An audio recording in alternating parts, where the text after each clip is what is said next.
If you're thinking about getting your PMP certification, this video is for you.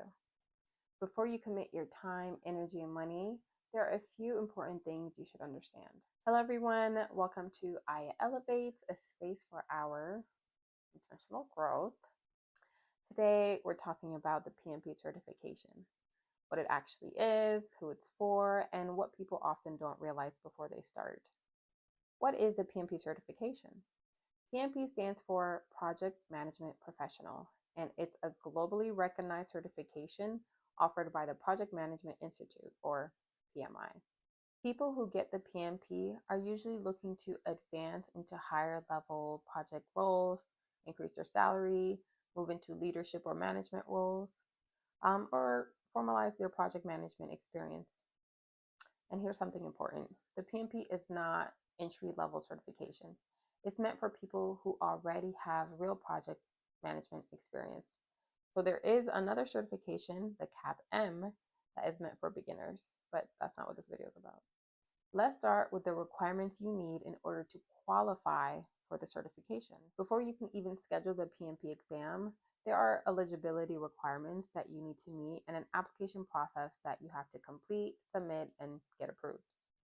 PMI looks at three main things in your application: your education level, your project management experience, and formal project management education, 35 hours.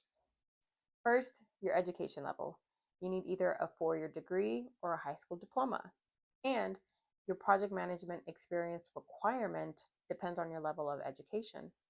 If you have a 4-year degree, you need 36 months or 3 years of experience leading or directing projects. If you have a master's or PhD, you will still need 36-month experience.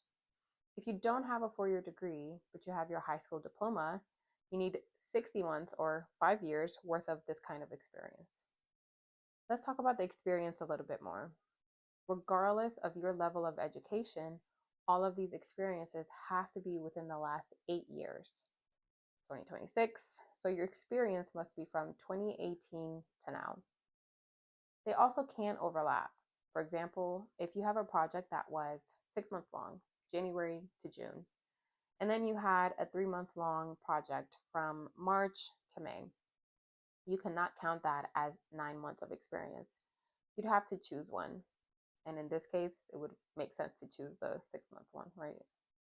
This required experience does not mean that you've had the project manager title and have been working as a project manager. It means you are responsible for planning, executing, or coordinating project work. This is where a lot of people qualify and don't even realize it. For example, if you've coordinated timelines, managed deadlines, worked with multiple stakeholders, tracked budgets, or led parts of projects, even without the title of project manager, that experience can count. Lastly, number 3, you also have 35 hours of project management experience education that you have to have. And it usually comes from a PMP prep course, training program, or something approved by PMI. From my experience, I took a live training course from pmitraining.com, and once I completed the course, I received a certification of completion, and I uploaded that into the application as proof of my 35 training hours. You can also use certain Udemy courses. For example, Andrew Ramdale, I don't know if I'm saying his name right, but he has a training course that's titled PMP Certification Exam Prep Course, 35 PDU contact hours, with quizzes to test your knowledge. And you also receive a certification of completion at the end that you could upload as proof for your application.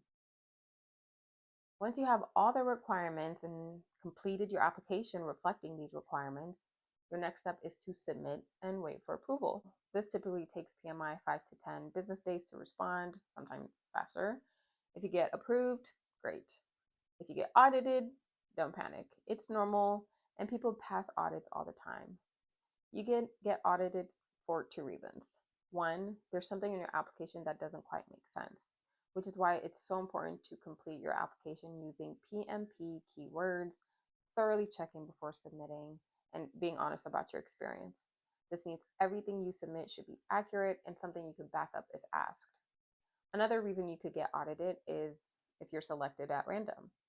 They say that they review 15% of applications, but I'm not sure what the timeline is. 15% of applications submitted in that day or from that week, I'm not too sure. Now, let's talk about something no one really warns you about: preparation paralysis. This is when you spend weeks, sometimes months, researching which course is best, which book is best, which YouTube video is better, what's the best method. In the meanwhile, you haven't started studying. The time is gone. And here's my honest approach: if you have the money or your job is willing to pay for your training, use it. Take a live course. If you don't have the money, use free resources and commit to them. If you have a small budget, $50 to $80, use PMI Study Hall. Study Hall is on the PMI website, and people swear by it because the questions feel like they're from the real exam, and the explanation helps you learn how PMI thinks. The biggest mistake I've seen is not starting because you're trying to make a perfect decision. There's no perfect tool, there's only consistency.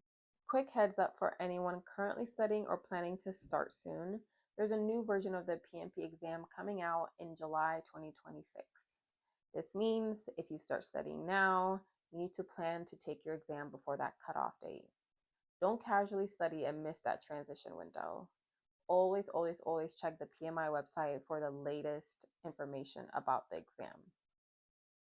Here's the bottom line: the PMP is not impossible, and it's not just for people that were project managers. If you've done real project work, you may already qualify and meet the requirements. What trips people up is not the exam itself, it's delaying the process by overthinking the tools and timeline. Set a time frame for yourself and get started. Oh, one more thing. I keep hearing, do not memorize, it's all about the mindset. I'm going to say this now: do both. Especially if you're an anxious learner, anxious test taker, memorize keywords, memorize formulas. Even if it takes you forever to get your actual studying started, pick the top 50 PMP keywords and most common PMP formulas and memorize them while you're in your research phase. You'll be doing yourself a huge favor because once you start studying, the new and detailed information, the mindset, will have something to anchor onto. Look forward to have more videos from me on the PMP certification as I share my experience and what I'm learning along the way. If you have any questions, drop them in the comment section and subscribe for more. Hope to see you all soon.